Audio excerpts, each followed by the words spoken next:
சசிகலா அரசியல் நிலைப்பாடு என்பது சசிகலா வந்த பின்னர் அவர் எடுக்கும் முடிவை பொறுத்தே அமையும் என மதுரையில் பாரதிய ஜனதா கட்சியின் தமிழக தலைவர் எல் முருகன் தெரிவித்துள்ளார். மதுரையில் நாளை பாஜக தேசிய தலைவர் ஜே.பி. நட்டா கலந்து கொள்ள உள்ள பொதுக்கூட்ட நிகழ்விற்கான முன் ஏற்பாட்டு பணிகளை ஆய்வு செய்த மாநில தலைவர் எல் முருகன் மற்றும் தேசிய பொதுச் செயலர் சி.டி. ரவி தொடர்ந்து செய்தியாளர்களை சந்தித்தனர்.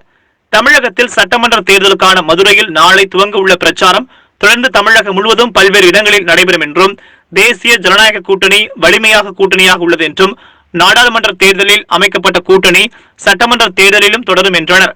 தேசிய ஜனநாயக கூட்டணி தொடர்வதாகவே பிரேமலதா விஜயகாந்த் தெரிவித்து வருகிறார் என்றும், சசிகலா அரசியல் நிலைப்பாடு என்பது சசிகலா வந்த பின்னர் அவர் எடுக்கும் முடிவை பொறுத்தே அமையும் என்றனர். வணக்கம்.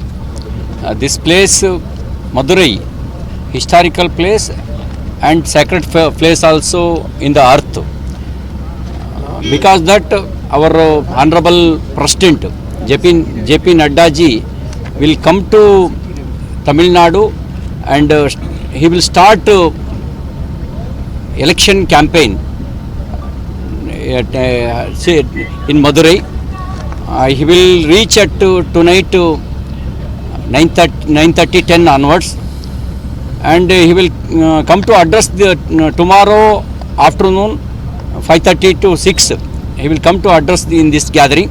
I hope this place, it was Jayalalitha madam, she was 2011 assembly election campaigning in this place.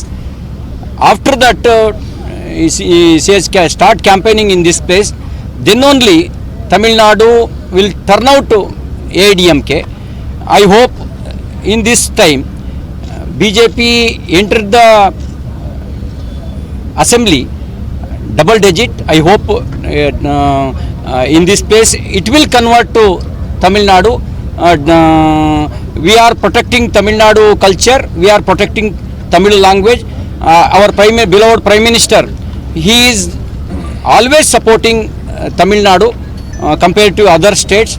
I hope that will convert to get the BJP entered the assembly.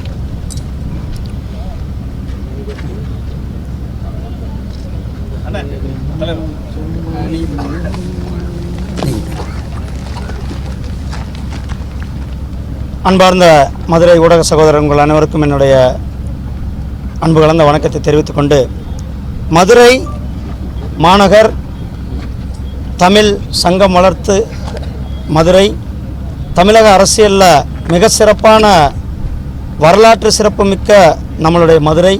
அந்த மதுரையில் எங்களுடைய தேர்தல் பிரச்சார கூட்டத்தை நாளைக்கு எங்களுடைய தேசிய தலைவர் மரியாதைக்குரிய நட்டாஜி அவர்கள் இங்கே தொடங்கி வைக்கிறார்.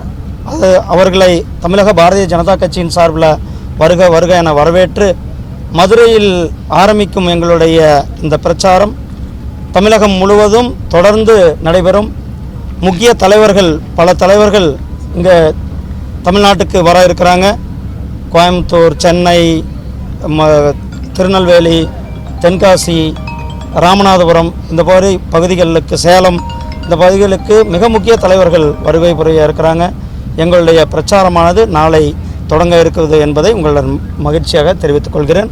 இந்த இடம் மிகவும் முக்கியமான இடம். இந்த மைதானம் எங்கே நாங்கள் தேர்தல் பிரச்சாரம் துவங்குகிறோமோ அதே இடத்துல எங்களுடைய மரியாதைக்குரிய தேசிய பொதுச் செயலாளர் சொன்னாங்க, முன்னாள் முதலமைச்சர் அம்மா அவர்கள் தேர்தல் பிரச்சாரம் தொடங்கிய இடம் அம்மா அரங்கம். இந்த இடத்தினுடைய பெயரும் அம்மா அரங்கம். இந்த இடத்துல எங்களுடைய தேர்தல் பிரச்சாரத்தை தொடங்குவதிலும் நாங்கள் ஒரு பெருமையாக கருதுகிறோம். தேங்க்யூ. பிரேமலதா விஜயகாந்த் வந்து சொல்லியிருக்காங்க, முதல்வர் வந்து மக்களால் தேர்வு செய்யப்பட்ட கூட்டணியில் இருக்கும்போதே கூட்டணியில் தொடர்ந்து அவங்க இருக்காங்களா? அந்த தேசிய ஜனநாயக கூட்டணி தொடர்ந்துக்கிறது அப்படின்ட்டு அவங்களும் சொல்லியிருக்காங்க, எல்லாரும் சொல்லிகிட்டு இருக்கோம். எங்களுடைய கூட்டணி வலிமையான கூட்டணி. இந்த கூட்டணி நாடாளுமன்றத்தில் தேர்தலுக்காக ஆரம்பிக்கப்பட்ட கூட்டணி வருகிற சட்டமன்ற தேர்தலிலும் தொடரும் என்று அனைவரும் சொல்லியிருக்காங்க. இந்த கூட்டணி சசிகலா அது இந்த தேர்தலில் தாக்கத்தை ஏற்படுத்துமா, அதிமுகவில் இணைவாங்களா அப்படிங்கிற பல பல்வேறு விதமான கேள்விகள் இருக்குது. நீங்கள் அதை எப்படி பார்க்குறீங்க, வருகை எப்படி பார்க்குறீங்க? அதாவது நம்ம எல்லோரும் பேசுகிறோம், அதாவது விமன் எம்பவர்மெண்ட். அவங்க ஜெயிலுக்கு போயிருக்காங்க, அங்கேருந்து ரிலீஸ் ஆகி வர்றாங்க. அவர்களுடைய வருகை அவங்க வந்த பிறகு எப்படி இருக்குன்றது, அவர்களுடைய என்ன அரசியல் நிலைப்பாடு எடுப்பாங்கன்றதெல்லாம் அவங்கள பொறுத்து தான் இருக்குது. அவங்க என்ன சொல்கிறாங்கன்றது நம்ம பார்ப்போம், அதுக்கு பிறகு நம்ம சொல்லலாம்.